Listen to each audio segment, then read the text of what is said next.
नमस्कार। हमारे वरिष्ठ साथी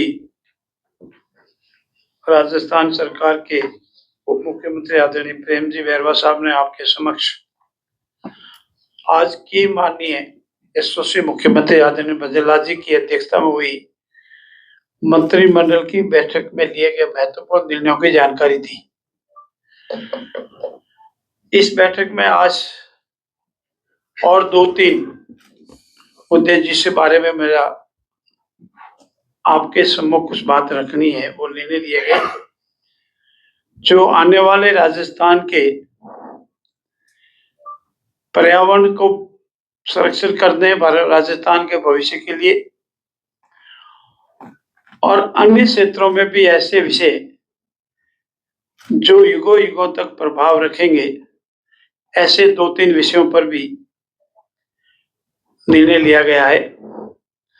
हमारे यहाँ संत महात्माओं ने, गुरु जम्बेश्वर भगवान ने, महाराज श्री राजाराम जी महाराज ने और अन्य संतों ने कहा है, जीव दया पालनी रुख लीलो नहीं घावे, अजर जरे जीवत मरे, वे वापस वैकुंठा जावे। गुरु का ही कहना है, जीवों पर दया रखनी चाहिए, हरे वक्ष को घाव नहीं देना चाहिए और काटना तो पूर्ण रूप से प्रतिबंधित ही संतों ने कहा है। और इसके संबंध में उन्होंने कहा है, सिर साठे रुक रहे तो भी सस्तो जान। अगर एक सिर कटने से पेड़ की रक्षा होती है तो भी उसको करना चाहिए, वो सतत जाना चाहिए। इसीलिए आज हमारे राजस्थान के परिप्रेक्ष्य में और राजस्थान के मामले में अनेक लंबे समय से हमारे संत महात्माओं ने, ऋषि मुनियों ने, पर्यावरण प्रेमियों ने ये बार बार कहा है कि हमको वृक्षों की रक्षा करनी चाहिए। वृक्षों की रक्षा से पर्यावरण की रक्षा होगी और पर्यावरण की रक्षा होने से हमारे प्रदेश में बरसात अधिक होगी, पर्यावरण रक्षा होगी तो वायु संतुलन रहेगा, प्रदेश हर तरह से तरक्की करेगा। इसीलिए आज संत महात्माओं की भावना के अनुसार, पर्यावरण प्रेमियों की भावना के अनुसार और हमारे राजस्थान की भौगोलिक परिस्थितियों को ध्यान में रखते हुए आज हमने दी राजस्थान ट्रीज प्रोटेक्शन बिल 2026 को मंत्रिमंडल ने मंजूरी दी है और ये अनुमोदन के उपरांत, आज के अनुमोदन के उपरांत आगामी विधानसभा के सत्र में प्रस्तुत किया जाएगा। वहां माननीय सभी सदस्यों को अपनी बात कहने का अधिकार होगा और उसके उपरांत अगर विधानसभा इसे पारित करती है तो नियमानुसार कानून बनाने की प्रक्रिया अंतिम रूप में आएगी। इस बिल का जो कानून बनने जा रहा है का मूल उद्देश्य हमारा कल्प वृक्ष खेजड़ी और हमारा रोइडा, जिसके फूल हमारा प्रदेश का आकर्षित फूल है, और अन्य पेड़, उनको राज्य पुष्प हमने रोइडा दिया है। बरगद है, पीपल है, लसोड़ा है, तेंदु है, महुआ है, केर है, शिरोजी है। कुल 29 श्रेणियों के पेड़ को आइडेंटिफाई किया है, लिस्टेड किया है, अनुसूची बनाई है, जिनको काटना प्रतिबंधित किया गया है। और अगर कोई बहुत विषम परिस्थितियों, विशेष परिस्थितियों में काटना आवश्यक भी हो तो एक विधिवत परमिशन के प्रावधान बनाए गए हैं और जितने काटे उसे अधिक लगाने के प्रावधान भी बनाए गए हैं। पौधे को लगाना अनिवार्य नहीं, उसको बड़ा करने के भी प्रावधान किए गए हैं। ऐसी स्थिति में हमारे इन वृक्ष प्रजातियों के संवर्धन और संरक्षण को विशेष बढ़ावा मिले, इसी उद्देश्य से ये राजस्थान ट्रीज प्रोटेक्शन बिल 2026 को आज मंत्रिमंडल ने मंजूरी दी है। इसमें पेड़ को परिभाषित किया है कौन से पेड़ पूर्ण रूप से प्रतिबंधित रहेंगे उसको लिस्ट किया, जैसे मतलब 29 पेड़ों की श्रेणी बनाई गई है। इसमें पेड़ों को काटने, उखाड़ने, गिराने की पूर्ण प्रभावी रोकथाम रहेगी और विशेष परिस्थितियों में हम चाहते हैं कि रेगिस्तान के विस्तार को रोकें, जैव विविधता को बचाने और जलवायु परिवर्तन के प्रतिकूल असर को भी कम करें।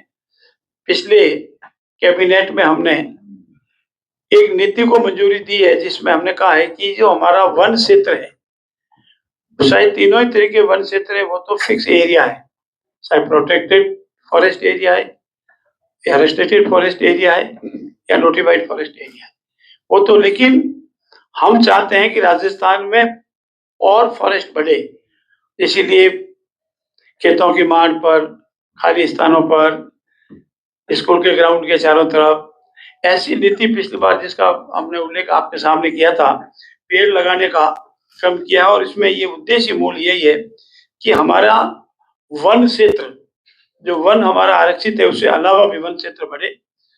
और इसमें गैर वन भूमि को ये लागू है। ये जो एक्ट है, जो हमारा फॉरेस्ट एरिया है, उसमें लागू नहीं है, क्योंकि फॉरेस्ट एरिया में फॉरेस्ट एक्ट हमारा लागू है। ये अदर देन फॉरेस्ट एरिया के लिए लागू होगा। और इसमें जवाबदेही तय की गई है। अगर अपराध प्रमाणित होता है तो संज्ञेय और जमानती अपराध है, और दोषित पाए जाने पर, अगर पूरी प्रक्रिया के उपरांत दोषित पाए जाने पर 1 लाख रुपए का जुर्माना, 1 वर्ष की सजा या दोनों ही, ये सजा के प्रावधान किए गए हैं।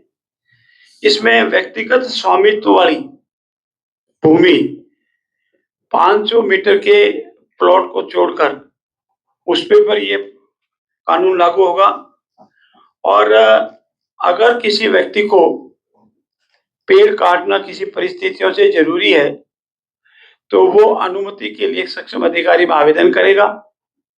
सक्षम अधिकारी उसकी जांच करेगा, उसकी जेन्युइननेस की जांच करेगा, और जांच के उपरांत उसको अनुमति देता। उसमें शर्त ये रहेगी कि 10% वो पेड़ और लगावे। और अगर कोई व्यक्ति कहता है कि मैं पेड़ लगाने की स्थिति में नहीं हूं, मेरा छोटा एरिया है, तो उसकी कोई कॉस्ट हमारा प्राधिकारी अधिकारी तय करेगा, वो कॉस्ट सरकार में जमा कराएगा और सरकार उस पैसे को पेड़ पौधे लगाने, पेड़ बनाने के ही काम में लेगी। ऐसे भी प्रावधान किए गए हैं।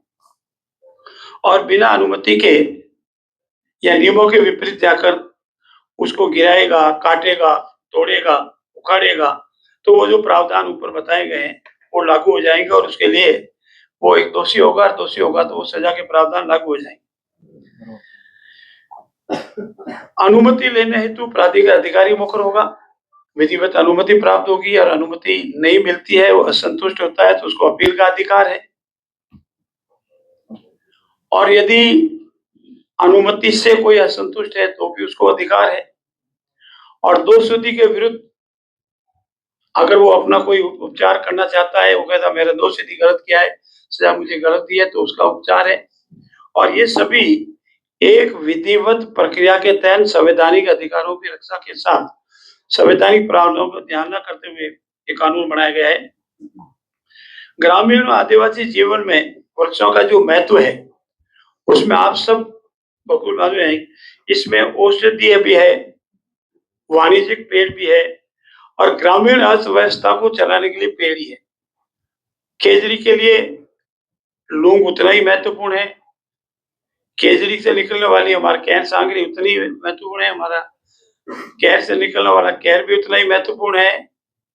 और अन्य पेड़ है वो भी हमारी वाणिज्यिक फसलें भी देता है और सामाजिक समरसता की समझ भी देता है। और इन सबों का प्रभाव ये होगा कि हमारा जो मरुस्थलीय अंचल के निवासी है, राजस्थान के निवासी है, उनकी ग्रामीण अर्थव्यवस्था को भी बूस्ट मिलेगी। और ये रेगिस्तान का जो कलम वृक्ष हमारा खेजड़ी है, और युगों से हमारा ये जीवनदायिनी रही है और जीवन का वृक्ष है। इसको पूर्व में अनेक लोगों ने अपने शरीर का त्याग भी किया है, शहीद भी हुए। मां अमृता देवी जिस क्षेत्र से मैं आता हूं, उन्होंने उनके साथ 362 लोगों ने, इसके समय 363 होते हैं, इनके साथ 362 लोगों ने, कुल मिलाकर 363 शहीदों ने अपना जीवन त्याग दिया था केजरी की रक्षार्थ। और इसीलिए हमारा ये मानना है कि हमें इन्हें बचाना चाहिए और हमारे नीति निर्देशक तत्वों में भी इसी को माना भी गया, संरक्षण भी किया गया। संरक्षण की 500 साल पुरानी हमारी विरासत भी है और हमारे सरकार का एक परम कर्तव्य भी है कि हम ऐसे कानून को लागू करें। और मरुस्थलीकरण के खिलाफ सबसे बड़ी ढाल है हमारे पेड़, मरुस्थल को बढ़ाने से, रोकने से। और मिट्टी का प्राकृतिक पोषण भी ये करते हैं। जहाँ खेजड़ी होती है, मित्रों, मैं आपकी जानकारी बताऊं, वहां सामान्य खेत से खेजड़ी के नीचे जितनी छाया में रहता है वो डबल क्रॉप होती है, वहां डीओपी यूरिया की जरूरत नहीं होती है। खेजड़ी के छोटे छोटे पत्ते गिरते हैं, वहां फसल डबल होती है। ऐसी स्थिति में ये हमारे लिए, किसान के लिए, हमारे के लिए भी, जलवायु परिवर्तन के लिए भी और रेगिस्तान को रखाने के लिए भी जरूरी है। और इन सब के पीछे हमारा उद्देश्य ये है कि हमारी जो ये विरासत है, हमारा जो ये संतों का संदेश है, हमारे जो ये मान के चलते हैं कि खेजड़ी यानी पेड़, रोइडा, कैन जो लिस्टेड किए गए हैं, वो हमारे पर्यावरण की रक्षार्थ, हमारे साधु संतों की भावना के अनुरूप, पर्यावरण प्रेमियों के अनुरूप ये बनाया गया है। और मुझे पूर्ण विश्वास है कि आने वाले भविष्य में ये राजस्थान के सर्वांगीण विकास में बहुत बहुउपयोगी होगा।